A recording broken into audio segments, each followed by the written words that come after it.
अस्सलाम वालेकुम dear viewers, कैसे हैं आप सब लोग। आज हम अकाउंटेंसी के कुछ एमसीक्यूज कर लेंगे। आई होप कि आप लोगों ने पढ़ा होगा और अभी आपकी प्रैक्टिस चल रही होंगी। तो अगर वीडियो थोड़ी सी फास्ट हो गई तो आप वीडियो को पॉज करके खुद से करने की कोशिश कीजिए और कमेंट्स में अपनी राय ज़रूर दीजिएगा। चलिए हम शुरू करते हैं। So question number 1 is what is the first step of accounting process. Accounting process की पहली स्टेप क्या होती है।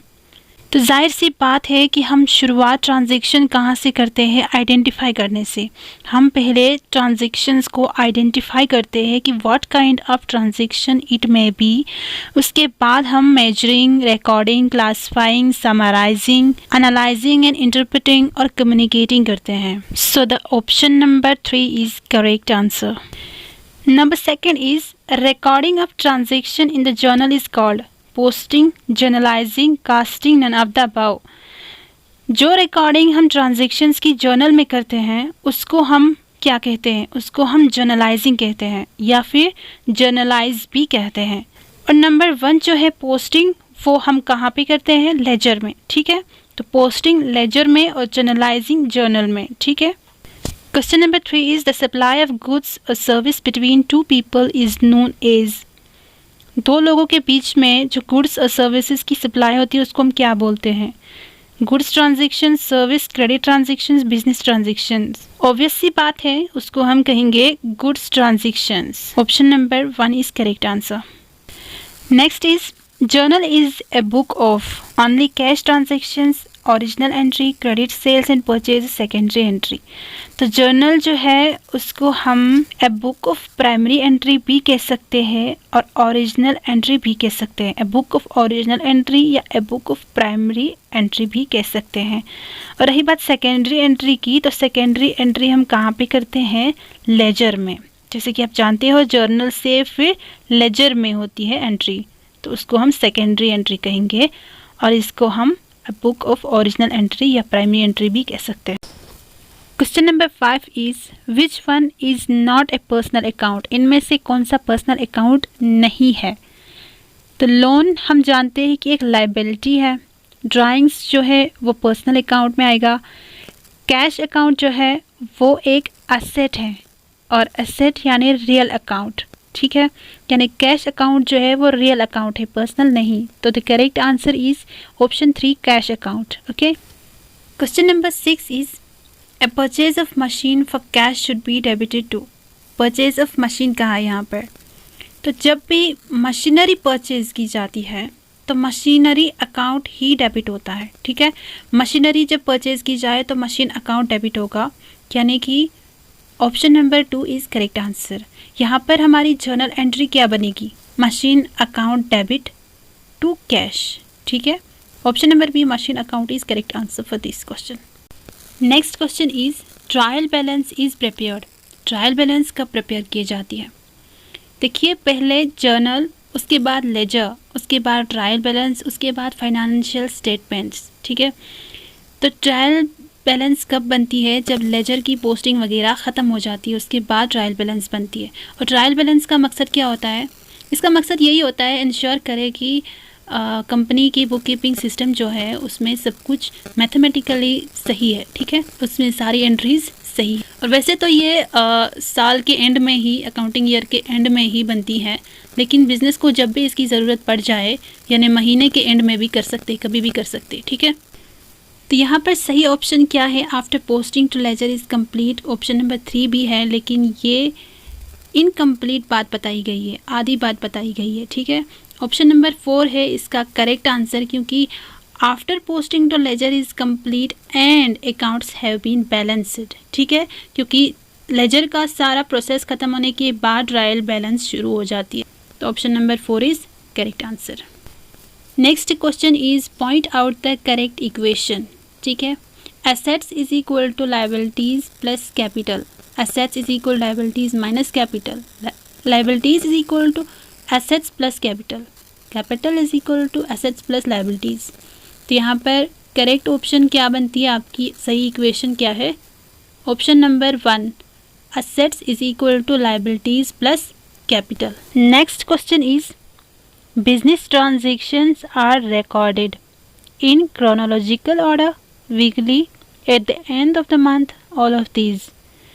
तो बिजनेस ट्रांजैक्शंस जो है वो जिस सीक्वेंस में हो रही है उसी सीक्वेंस में हम उसको रिकॉर्ड करते हैं, ठीक है। तो यहाँ पर आंसर क्या बनकर आ जाता है, business transactions are recorded in chronological order. Option 1 is correct answer. Next question is which of the following accounts will be credited on giving cash donation. यहाँ पर कैश डोनेशन हो रहा है तो क्या हो रहा है, एक्सपेंस, कैश जा रहा है यानी खर्चा हो रहा है। तो क्या एंट्री बनेगी, donation account debit to cash account. तो हमारा आंसर क्या बनेगा, cash account. Option number 1 is correct answer, cash account.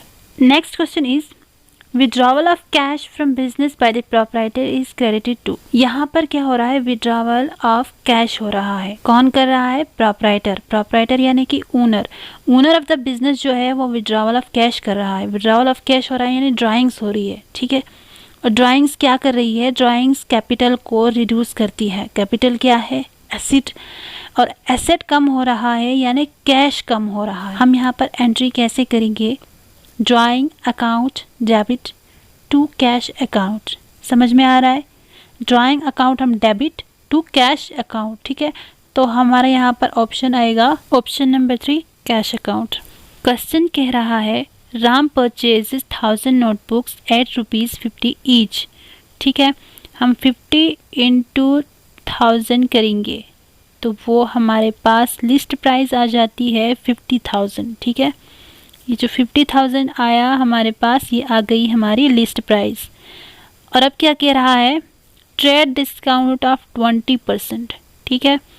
तो अभी हम लिस्ट प्राइस से ट्रेड डिस्काउंट माइनस करेंगे, कितना है 20%। 50,000 का 20% कितना होगा, 10,000। 50,000 से 10,000 हम माइनस करेंगे तो कितना आएगा, 40,000। तो यहाँ पर 40,000 से परचेज हुए, ठीक है। ये जो ट्रेड डिस्काउंट है इसको हम बुक्स में रिकॉर्ड नहीं करते, हम इसको इग्नोर करते हुए सीधे सीधे नेट फिगर उठाते हैं परचेज या सेल्स रिकॉर्ड करने के लिए, ठीक है। तो अगर हमें यहाँ पर एंट्री करनी है तो हम करेंगे purchase account debit to cash, ठीक है। Option number 2 40,000 is correct answer. Question is ledger account is prepared from. बहुत ही सिंपल सवाल है। जैसे कि हम जानते हैं सोर्स डॉक्यूमेंट और वर्चुअल से हम जर्नल बनाते हैं, जर्नल से लेजर, लेजर से ट्रायल बैलेंस, ट्रायल बैलेंस से रिपोर्ट कार्ड, रिपोर्ट कार्ड से फाइनेंशियल स्टेटमेंट्स। तो यहाँ पर जर्नल की एंट्रीज हम लेजर में करते हैं, ठीक है। लेजर के अकाउंट्स हम बनाते हैं कहाँ से, जर्नल से, ओके। तो option number 3 is correct answer. Next is trial balance shows only debit balance, only credit balance या बोथ। तो ये यहाँ पर एग्जाम्पल है ट्रायल बैलेंस का। तो इसमें जो 2 कॉलम्स होते हैं ये डेबिट और क्रेडिट दोनों शो करते हैं, ठीक है।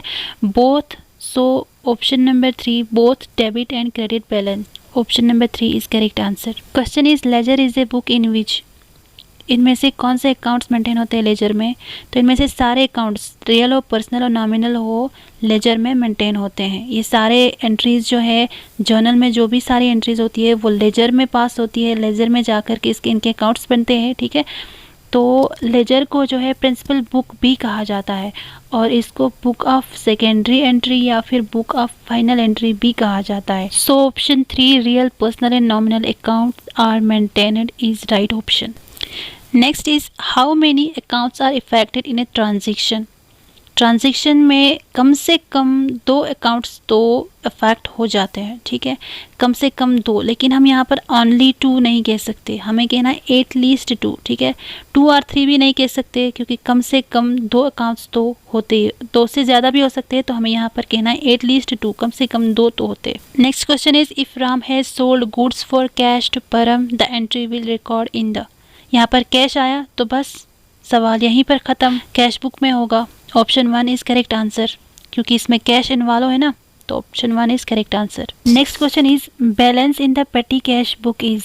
पेटी कैश बुक जो है उसको इस्तेमाल किया जाता है डे टू डे ट्रांजेक्शन्स को रिकॉर्ड करने के लिए। तो पेटी कैश यानी कैश इन हैंड, कैश यानी एसेट, तो ये एक एसेट है। Option number 3 is correct answer. Next is which of the following is correct.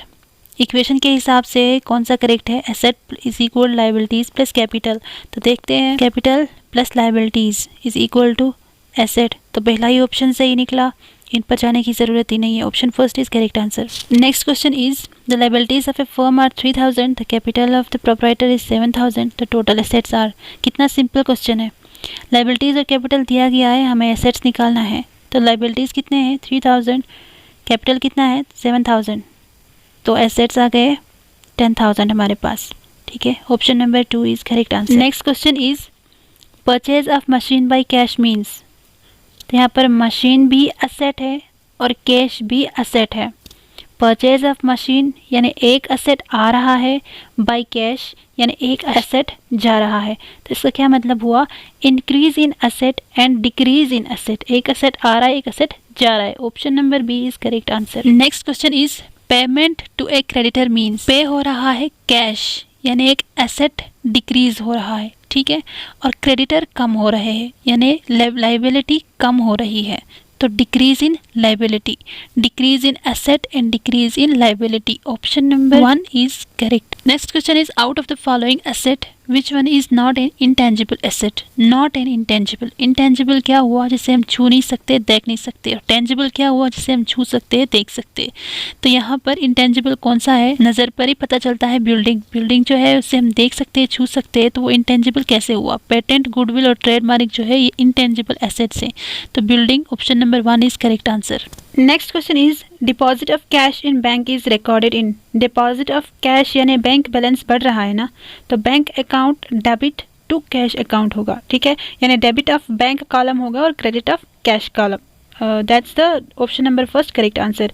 अब अगर विड्रॉवल ऑफ कैश होता तो क्या होता, यानी कैश आ रहा है और बैंक बैलेंस कम हो रहा है, तब क्या आता, डेबिट ऑफ कैश कॉलम और credit of bank column.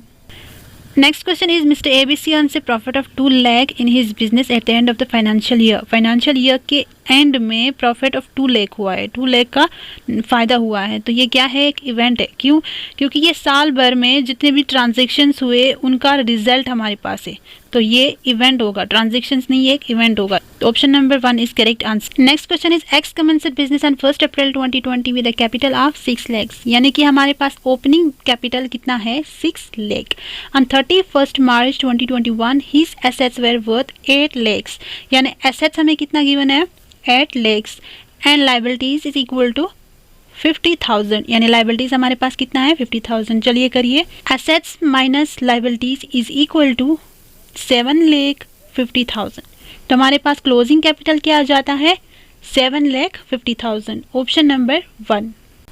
Next question is the term financial statements include. Financial statements include क्या, statement of profit and loss, of course statement of profit and loss भी include करती है, balance sheet, of course balance sheet भी include करती है। तो इसका option क्या आएगा, option number 3 statement of profit and loss and balance sheet, दोनों के दोनों, ठीक है। Next question is statement of profit and loss is also called. Statement of profit and loss क्या होती है, ये हमें शो करती है income and expenditures of our company. तो ये हमें कंपनी के प्रॉफिट्स और लॉसेस के बारे में बताती है, हमारी फाइनेंशियल हालत के बारे में इनसे पता चल जाता है, ठीक है। तो इनकम स्टेटमेंट भी कहते हैं statement of profit and loss को।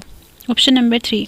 Next question is the term current asset includes. Current asset क्या होता है, जो एक साल के अंदर अंदर पैसे में तब्दील हो जाते हैं, ठीक है, उनको हम करंट एसेट्स कहते हैं। यानी जैसे कैश हुआ, इन्वेंट्री हुआ, स्टॉक हुआ। तो यहाँ पर stock, debtors, cash, all of these is the correct answer. ये सारे के सारे करंट एसेट्स में आ जाते हैं। So friends, thanks for watching. मिलते हैं एक नई वीडियो में, तब तक के लिए खुदा हाफिज।